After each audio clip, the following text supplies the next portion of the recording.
Welcome to the Marketing Rebels Breaking Business Barriers podcast. You've joined us for a special series event called Marketing Momentum for Mental Health. And we have Heather here today. She's going to tell us a little bit about herself, why this topic matters to her, and why it should matter to you. Welcome to the show, Heather. Hi, Shauna. Thanks so much for having me. And thanks for doing this. This is a really, really important topic. And we don't talk about it enough on social media. It's all about, I'm making so much money, especially if you're in like the business and marketing space. So I am Heather Wylde. I am a sales strategist and trainer.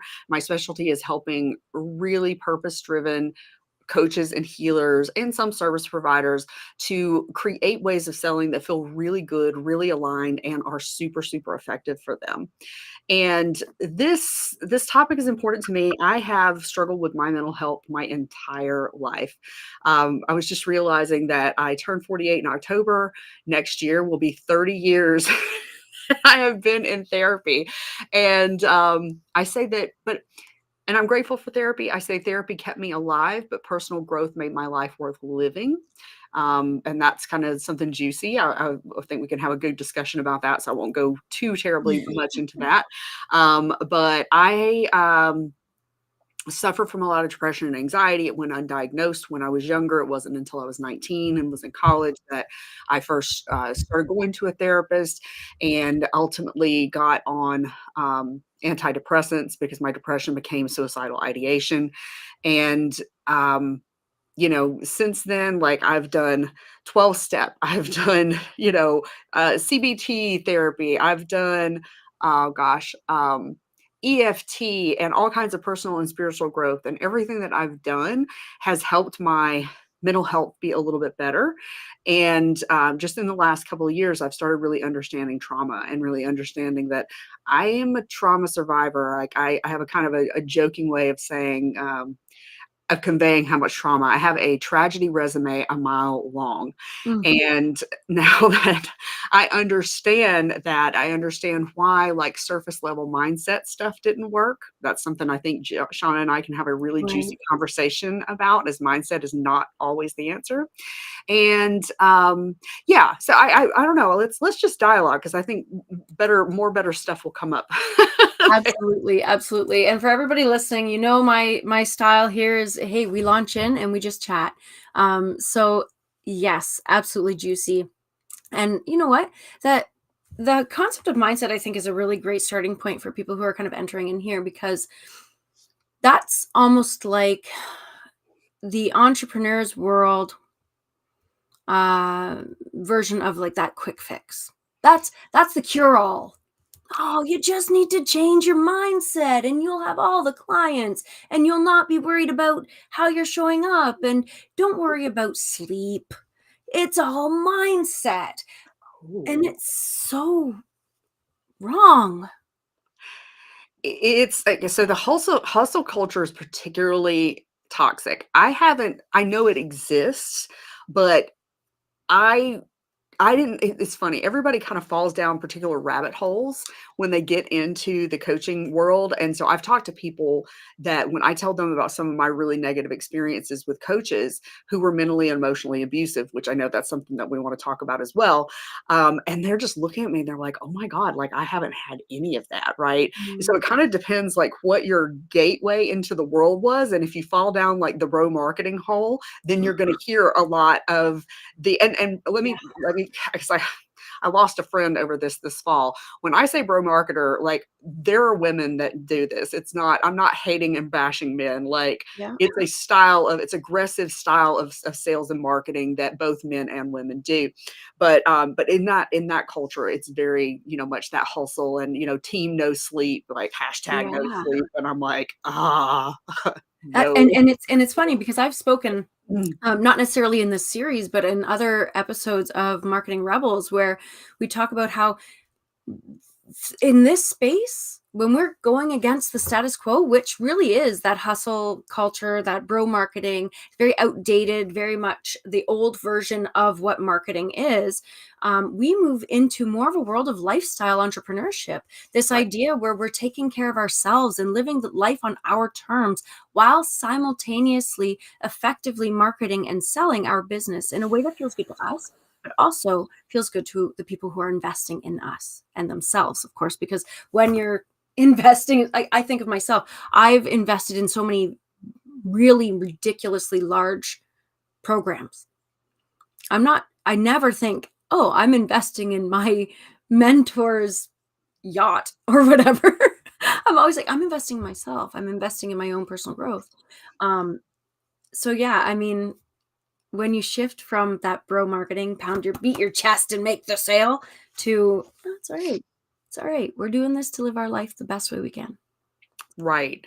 And And, to kind of like go back to the mindset part. So I never intended to be a sales coach, but sales was something that was so hard for me to grasp because I could not stand the way people taught sales because it was that very aggressive bro marketing, make the sale at all costs, rationalize like gaslighting and condescending to people and, all this stuff. And I would raise my hand and I would say, I don't think this is ethical. And they would mindset shame me mm, and tell me, "Oh, it's just your mindset. You've got a success block or you've got a money block." And I would go and I did have success and money blocks. And so I would go work on my mindset, but it was that still didn't inevitable. change. Yeah. Yeah. Right. Right. So, so that was something that actually really damaged my mental health for a long time was, number one, like that I was doing all these programs, especially big programs, by these really well-known people, and everybody got results. And I really wasn't getting any results. And I really internalized that. And I was like, there's something wrong with me. Right. So that was something about the coaching world that actually really hurt my mental health. The other thing was that I would go and I would try these very surface level mindset exercises. So I'm not anti-mindset, but Mhm. if, if they're just telling you to do a bunch of affirmations and write your goals 50 times a day and, visualize for 2 minutes before you do your marketing or all that stuff, it's not that there's anything wrong with those things, Mhm. but they're very surface level. They're not really effective. And the way that, but I shamed myself. I was like, this isn't working for me. Again, what's wrong with me? But now that I understand, like as a trauma survivor, I'm like, that is like trying to plant seeds in a radioactive field. Until I started like doing EMDR, that's one thing that has been really effective for helping me with trauma. It's kind of like now we're cleaning out the soil, and when I think a positive thought, it feels like it kind of goes into the soil and starts to like germinate. But that's something that we don't talk about. It's like people have sold mindset as if it's this magic cure all, Yeah. and it's become the scapegoat for everything. If something isn't working, it's your mindset, and people don't look any further. Let me tell you a crazy story about that. So I had a client that she was not being very productive. She was having problems focusing, and she, wasn't getting things done in her business. And she thought it was a mindset problem. And I was like, well, I mean, I do think you have some mindset issues, but I think there's something else here. And the more I talked to her, she finally told the story about how her husband won't sleep in the same room with her because her snoring was so bad. And I was like, you need to go get checked for sleep apnea, because if you have sleep apnea, then that's why you can sleep for 10 hours and still not be rested, right? So, I'm not a doctor. I can't diagnose with somebody, but if I had just stopped with, oh, it's a mindset problem, she would have never put that together. Yeah. Yeah. And I love that this holistic approach to sales, this holistic approach to marketing, to being an entrepreneur. This is why having discussions about mental health is so important in this space, because we wind up jumping the gun because we're always focused on that end result rather than the steps that it takes to get there, which includes doing a lot of the layer work, doing a lot of the, I wonder, staying curious about yourself just as much as your environment and what's happening here, not what's happening, because they always tell you make 5-year goals or whatever, and align your mindset. But then you do that if you don't have the tactics, if you don't have the skills, or Mhm. if there's a legitimate medical reason like sleep apnea, or for a lot of people there are other mental health or even just neurodiverse reasons why you may have a hard time taking tactical action towards those goals, even with the best mindset ever, then Yes. there's a problem. And you are not the problem. It's because you don't have a plan that works for you. 100%. And, another, big problem in the industry that I just published a book about in December Mhm. was, it's what every entrepreneur wishes they'd known before hiring a business coach. And it's, really breaking down what you need to look for before hiring someone, not only because you want to make sure you're hiring the person that actually has the expertise to help your type of business, right? You noticed in my intro, I said some service providers. I've worked with some service providers and I'm not familiar enough with their niche and I wasn't able to help them get great results. So I'm not going to work with those people, anymore. And that's okay. I don't have to be, great at everything, but I want to only focus on helping the people I know I can help. Right. But There are you a lot want of to, people who don't do that. oh no, no, no, not at all. And They go, "Oh, yeah, it's close enough. Let's try it." let's try, right. But I'm gonna charge you full price, but Yeah. let's try it, and then you Mhm. can't break this contract, and you've gotta pay for it no matter what, and, whatever, don't even, Mm. but, but, you also need to know, like, somebody needs to be good at helping that your stage of business too, your type of Right. business, your stage of business, right?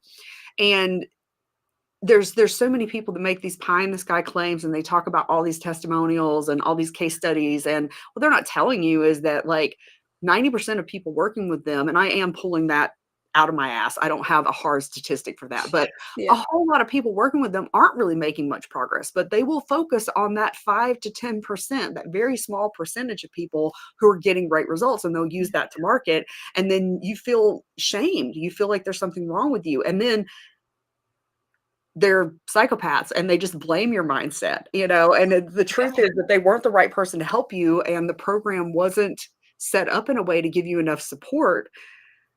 Because, you can have great information, but if you don't have enough support to help you implement it effectively, it's not going to work. Yeah, and based on your unique circumstance, I'm a huge, huge, huge proponent of I want to say the word customized, and I'm saying that loosely because I don't necessarily mean one-on-one. Mhm. I mean a circumstance where there are almost like a choose your own ending, but with informed decisions, Right. right? If this, then this. If this, then this. Mhm. And the this at the end is, a variety of choices. So, Sure. okay, I understand that you want to do this. Well, here are a few choices that work. Yep. These subsect of those few would work best for your circumstances based on whatever information you've given me. And that Right. makes it a lot more customized than well, you want to do this, you must do that. Right. Well, that like you say, it just doesn't work.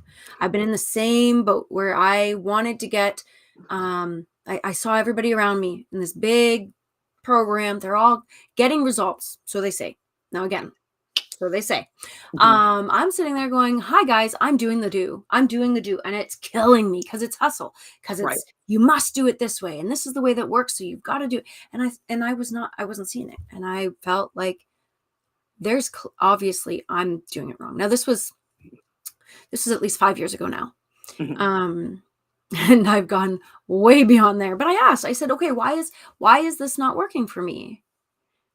And I listed out a lot of different circumstances that were going on within my life and within my mind. And I said, "But I've got a really good outlook on this." And they kept going back to mindset. And I said, "But my mindset's fabulous. You can talk to anybody." And I'm like, "No, I've got this. Like, I am going to do this. Mhm. And I have no doubt. And I want money because Mhm. I know what impact I can have when I have money in my pocket. I Mhm. know how I can Mhm. help the world when I have money. I don't have the money block. I don't have, so what do Mhm. I need to do to fix this?" And they didn't have an answer because No. it wasn't customized, because it wasn't actually there to serve every brain type, every Mhm. action type, every living Mhm. type. Because like we said, we very, very briefly mentioned this before, but there are a lot of people who will tell you you can't. You said this yourself. Not, let me clarify. Heather said this as a quote herself. She does not believe this. Thank you. I don't know what's coming, but thank you. Let's make sure that, if you're not a part of the 5 a.m. club, you're not going to achieve success. No, yeah. That's problematic. Very. When we were discussing this before we started recording, my brain doesn't turn on until 9 p.m. And I have been shamed by, people like, not even in the coaching industry, but like, my entire life, people, why don't you work during the day? Because my brain doesn't work as well during the day. It doesn't matter what time I go to sleep. My brain is not going to really turn on and be remotely functioning until after like 1 p.m. And then at 9 o'clock, all of a sudden I'm like, I need to call this person. I need to call, and I have to learn to work around that, because obviously I'm not going to call my aunt at 9 p.m. Right. But I've just learned, and I've had to just adapt and just say, yeah, I could try to make myself wind down and go to bed, wind down at 9 and go to bed at 11, but I'm missing my most productive, most creative, most motivated, time of day. Yeah. And, that's like, when they used to make left-handed kids, they try to force them to write right-handed. Like, Yes. it's not that you can't do it, but it's not you, and it's not going to work. It's not, you're not going to be, as well. Can I address the thing about the group programs? Absolutely. So I love that you're like, everybody was getting results, but me, I thought, right? Or they said.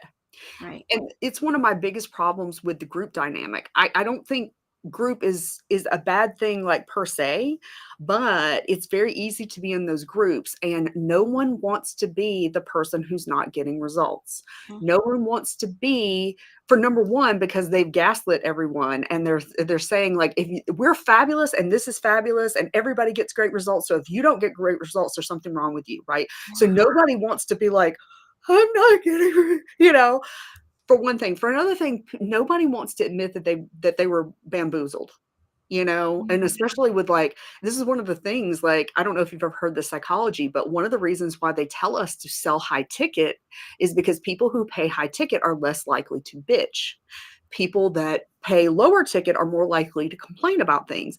And one of the reasons why they're less likely to bitch at high ticket is because they're like, well, I paid high ticket for this, so it must be great. So if I'm not getting results, there's something wrong with me. Perceived value. Absolutely. Yeah. Absolutely.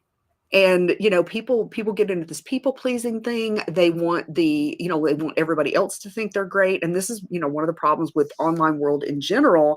When people are struggling, like, you can go and you can type. I've had clients come to me, right? And they look like they're killing it. They look like they're making 10, 20 grand a month easy. They've got a podcast and a great website and 1,000-person Facebook group, and they can't even sell a $9 info product. And, but it's not okay to, like, talk about that and be honest about that, because then you're like, then people won't buy from me, right? And so in those group programs, it's that same thing, and they're, like, trying to make the mentor like them. And that's why it's another reason why I always take testimonials and case studies with a grain of salt, because it's like, how much of that was real and how much of it was the person just wanting to please the mentor.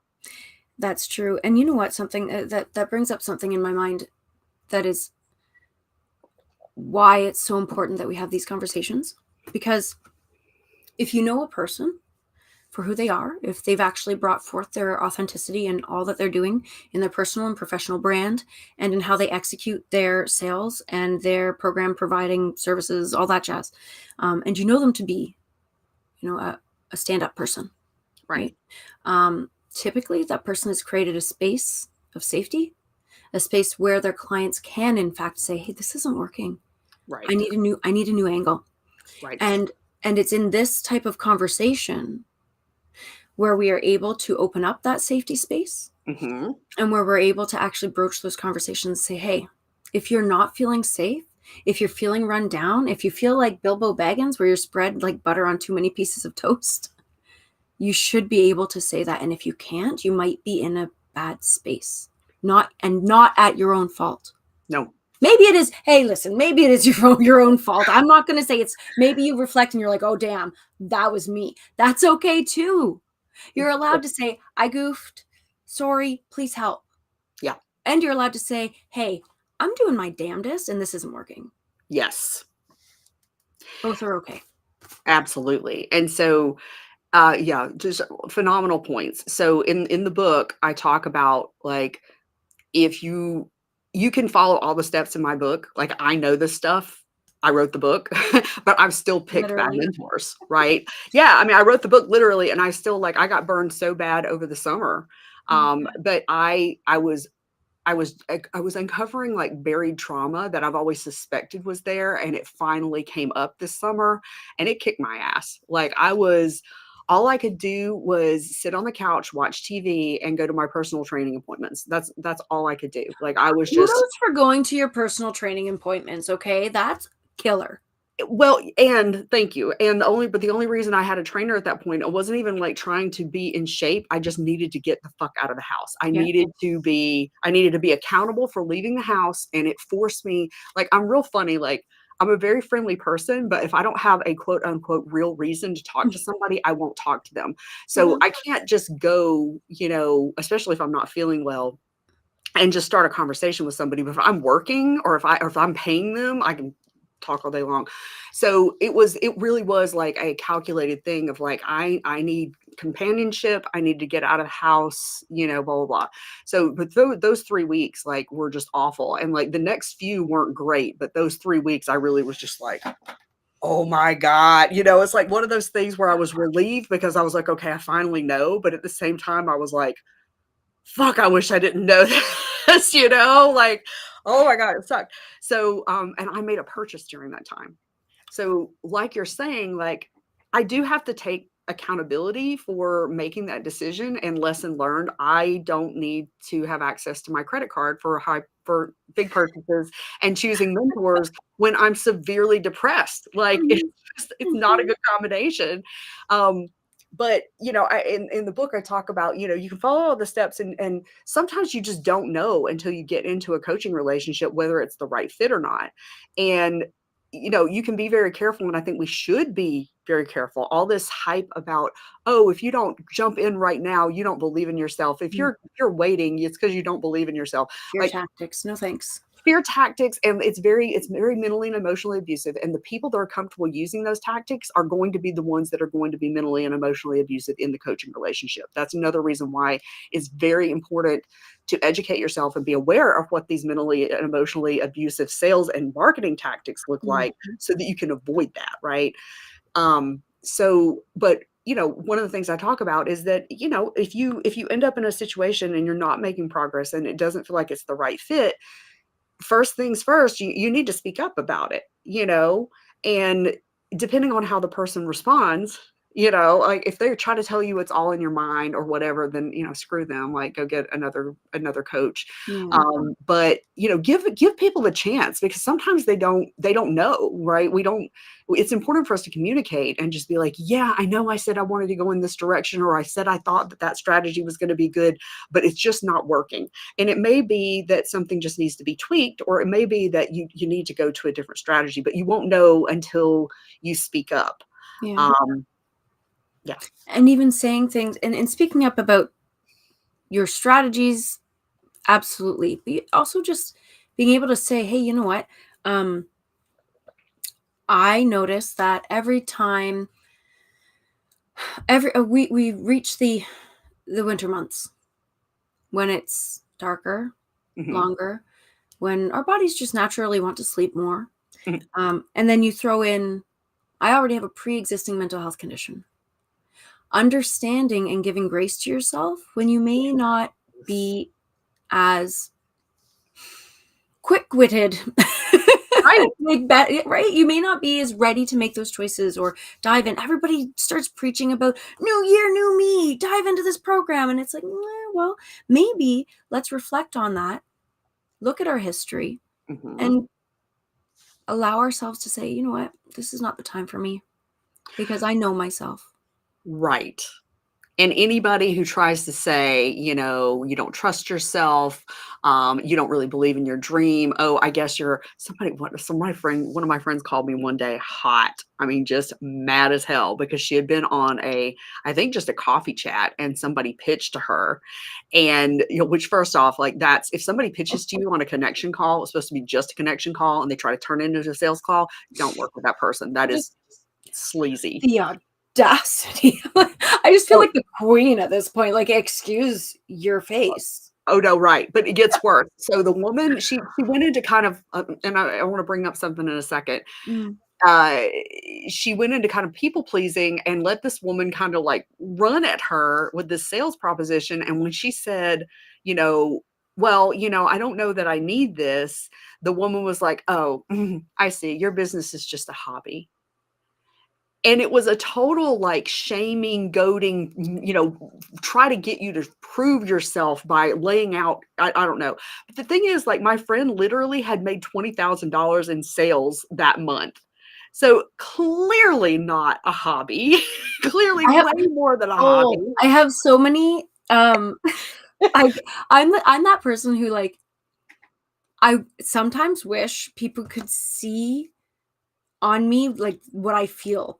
It's just like the the whole inside of at least my head, if not like slowly seeping into my body, like it's just like flaming. Like I don't know what to do with myself because I'm so mad. So That activated. yeah. Yeah. Yeah, and she called me, and, like, she was a very calm she was a mindset coach, but she was like a transformational, deep mindset coach. She was very cool person, very, very, ethical, and just a calm person, and she called me, like, cussing. She was mad as hell, and I was like, "You have every right to be mad at that, like, fuck her." Um That's borderline comical. I love that. Oh, yeah, no, I mean, you just have to laugh at it. So I'm interested to hear what you have to say about this because this is something that I wrote my first book, and it was, Online Entrepreneur Survival Guide, and it was about choosing the right coach, but I was so mad when I wrote it that it was just kinda, like, all over the place. And so I took I took the book and whittled it down, like, from almost 300 pages to, like, 130, and that was what the second book was, and it's a lot more focused, and it's a lot more positive. I just had to get that rant out of my system. But one of the things that I realized is that coaches most people that are coaches and healers especially, but I think even a lot of entrepreneurs, but especially coaches and healers, we are attracted to this business because we've had really good experiences being coached or healed, right? And we're all like trauma survivors on like a healing journey, and to some degree or another. And what I realize is that most of the really sleazy marketing and sales techniques are based in NLP.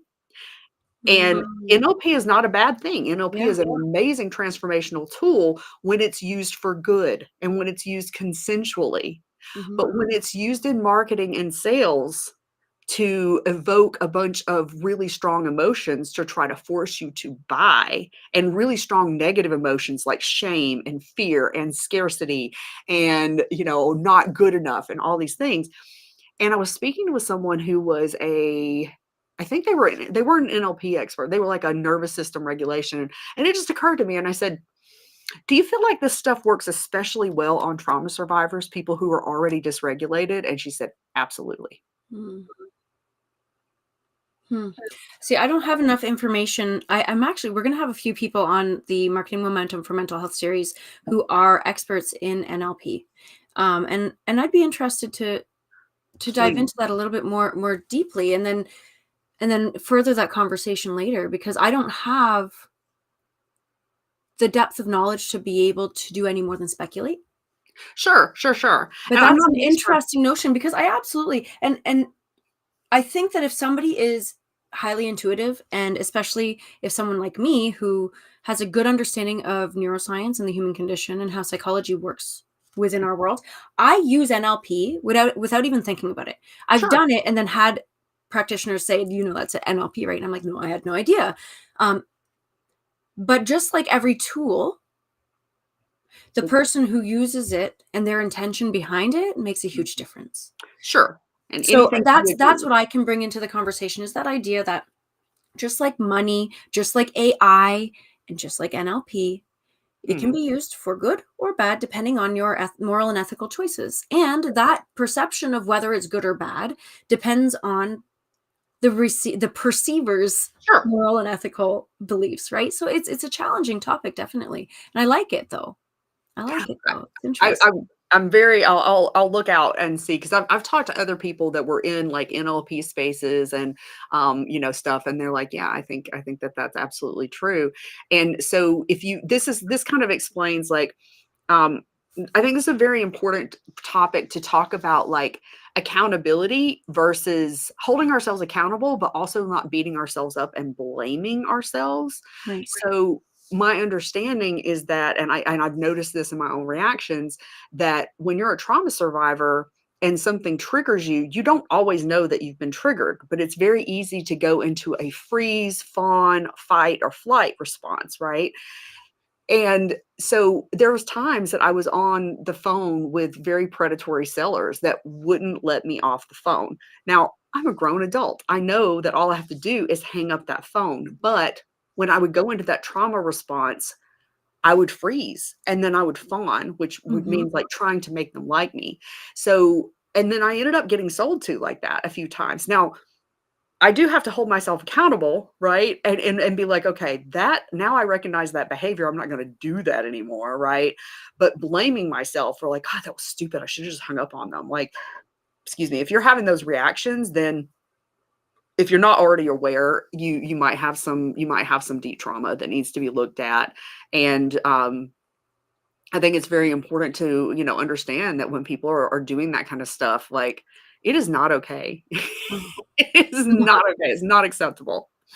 Yeah, that's exactly it. That's exactly it. It's not acceptable to be treated that way, and also just to follow follow the preachings of whoever you've chosen to follow, right? Like you've chosen this person, you've gone through the quote unquote right way to choose who you want to be, and they say something. If it doesn't sit right, it's allowed to not sit right. You're allowed to say, I don't think that's for me. You're allowed. Yes, and that brings up something really important that I don't hear enough people talking about, and that is that there are people in this world that they're the real deal, and they're also a con artist, and they're also a little bit delusional.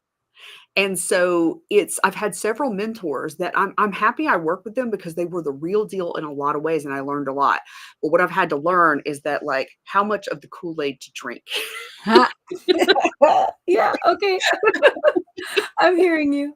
All right. When you said discernment, I was like, because one in particular, like she was really brilliant, and her way of explaining manifestation and the pathway of human consciousness and healing was just groundbreaking. I had never heard anybody. She used archetypes to Yep. explain both, and I had never heard anybody put it quite like that. She was mesmerizing, but it was like 85 to 90% of what she said was like so helpful.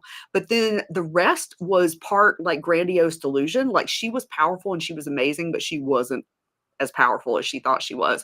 And also there was a lot of this, con artist mind games, shaming, like you would ask a question and she would be like, I'm not going to answer that because you already know the answer. And she didn't know the answer. But she wasn't going to say that. Like she just Mm, played all kinds of mind games. So yeah, I feel like we kind of, okay. it's me. So Okay, I'm yeah. always going off about toxic No, no, no, masculinity. that makes it makes sense though, and it gives a lot of food for thought when you're looking at how do we protect our mental health?